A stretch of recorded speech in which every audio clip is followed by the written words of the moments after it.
എല്ലാവർക്കും എൻ്റെ വീഡിയോയിലേക്ക് സ്വാഗതം. ഇന്ന് ഞാൻ ഉണ്ടാക്കാൻ പോകുന്നത് ഒരു ബീഫ് അച്ചാറാണ് കേട്ടോ. പിന്നെ എൻ്റെ ചാനൽ ആദ്യമായിട്ട് കാണുന്നവരാണെങ്കിൽ ലൈക്ക് ചെയ്യുക, ഷെയർ ചെയ്യുക, സബ്സ്ക്രൈബ് ചെയ്യുക കേട്ടോ. ആദ്യം തന്നെ ഞാൻ 1/2 കിലോ ബീഫാണ് കേട്ടോ എടുത്തുള്ളത്. ഇനി ഇതിലേക്ക് നമുക്ക് പൊടികൾ ഇട്ട് കൊടുക്കാം. 2 ടീസ്പൂണ് എരിവുള്ള മുളകും പൊടി ഇട്ടാ, 1 ടീസ്പൂണ് കാശ്മീരി ചില്ലി പൗഡർ, പെരുംജീരകത്തിൻ്റെ പൊടി, മഞ്ഞൾപ്പൊടി, ഗരം മസാലയുടെ പൊടി, നന്നായി തിരുമ്പ് കേട്ടോ. ഞാനിത് കുക്കറിലേക്ക് ഇട്ടിട്ടുണ്ട് കേട്ടോ. ഇനി ഇതൊരു 2 വിസിലടിക്കുക കേട്ടോ. പകുതി വേവ് ആവാനാ പാടുള്ളൂ കേട്ടോ. ഞാൻ തീ ഓണാക്കിയിട്ട് 2 വിസിലടിക്കട്ടെ കേട്ടോ.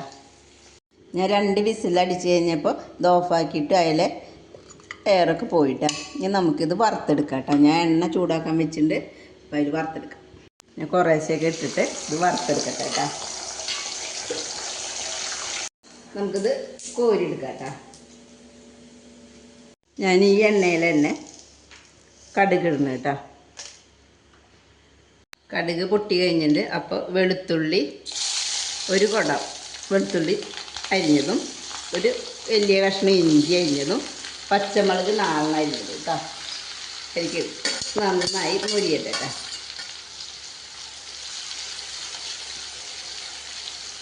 ഇപ്പോൾ നന്നായി മൂത്ത് വന്നില്ല. അപ്പോൾ ഈ സമയത്ത് വേപ്പില ഇട്ട് കൊടുക്കാം കേട്ടോ. ഞാൻ തീ കുറച്ച് വെച്ചിട്ടാണ്.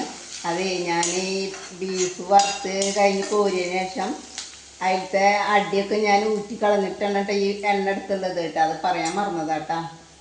ഇത് ഓഫാക്കാം കേട്ടോ. ചെറിയൊരു ചൂട് ആറിയതിന് ശേഷം നമുക്ക് മുളകും പൊടിയൊക്കെ ആഡ് ചെയ്യാം കേട്ടോ.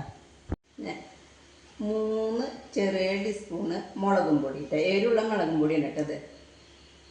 1 ടീസ്പൂണ് കാശ്മീരി ചില്ലി ഇട്ട,